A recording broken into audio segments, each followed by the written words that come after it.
വെച്ച വിഭജനം ഞങ്ങൾ കേൾക്കട്ടെ. ഞാൻ മറുപടി പറയും, ഓരോന്നോരോന്നായി മറുപടി പറയും. പിന്നെ ഞങ്ങളെ വിശ്വാസം എന്താ അറിയോ? ശരിക്കും പഠിക്കണം നിങ്ങൾ.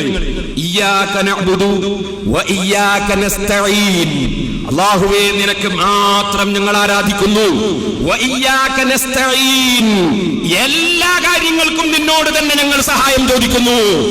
ഇവിടെ നിങ്ങളൊരു വിവേചനം ഉണ്ടാക്കി. ചില കാര്യത്തിന് അല്ലാഹുവിനോട് മാത്രം, ചിലത് മറ്റുള്ളവരോട്.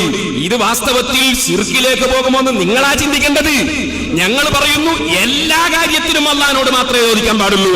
ഇയ്യാക നസ്തഈൻ, നിന്നോട് മാത്രം ഞങ്ങൾ സർവ്വ കാര്യത്തിലും സഹായം ചോദിക്കുന്നു എന്ന് 17 പ്രാവശ്യം നിർബന്ധമായി 17 റകഅത്തുകളിൽ ഞങ്ങൾ പറഞ്ഞുകൊണ്ടിരിക്കുന്നവർ 5 നേരം.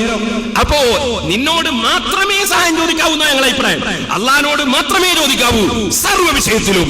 മറ്റുള്ളവർ സഹായത്തിന്റെ കാരണക്കാരാണെന്ന നിലക്ക് നിങ്ങൾ ചോദിക്കുന്നു പലരോടും. നിങ്ങൾ ഇവിടെ തന്നെ സംഘാടകരോട് ചോദിക്കുന്നു, പോലീസുകാരോട് ചോദിക്കുന്നു, അതുപോലെ എഞ്ചിനീയറോട് ചോദിക്കുന്നു, ഡോക്ടറോട് ചോദിക്കുന്നു. ഞങ്ങൾ അവരോടൊക്കെ ചോദിക്കുന്നതിന്റെ പുറമെ ഞങ്ങളെ നേതാക്കളോട് ചോദിക്കുന്നു. ഞങ്ങളെ ഒന്നാമത്തെ നേതാവ് അഷ്റഫുൽ ഖൽഖ് മുഹമ്മദ് റസൂലുള്ളാഹി.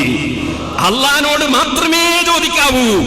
ദൈവമാണെന്ന നിലക്കും ദൈവത്തിന്റെ എന്തെങ്കിലും ഒരു ഗുണമുണ്ടെന്ന നിലക്കും അള്ളാഹുവിനോട് മാത്രമേ ചോദിക്കാവൂ.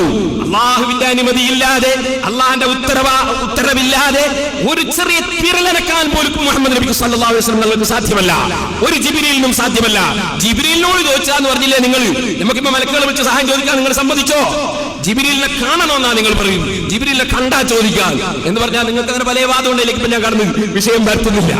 ഖബർ സിയാറത്ത് ചെയ്യാം, പക്ഷേ യാത്ര ചെയ്യാൻ പാടില്ല. അവർ ഇങ്ങോട്ട് വന്നാൽ ചെയ്യാന്നുള്ള മാതിരി അങ്ങനെ പല വാദങ്ങളുണ്ട്. നിങ്ങളിപ്പോ അതിലേക്ക് കിടക്കുന്നില്ല. അപ്പൊ ജിബ്രീലിനെ കണ്ടാ ചോദിക്കാം. അപ്പൊ കാണുകയും കാണാതിരിക്കുകയും എന്നതാണോ ശിർക്കിന്റെ മാനദണ്ഡം? അപ്പൊ നമുക്ക് ഈ കാണുന്നവരോട് മാത്രമേ ചോദിക്കാൻ പറ്റുള്ളൂ, കാണാത്തവരോട് ചോദിക്കാൻ പാടില്ലെന്ന് ഇവിടെ പറഞ്ഞു. അത്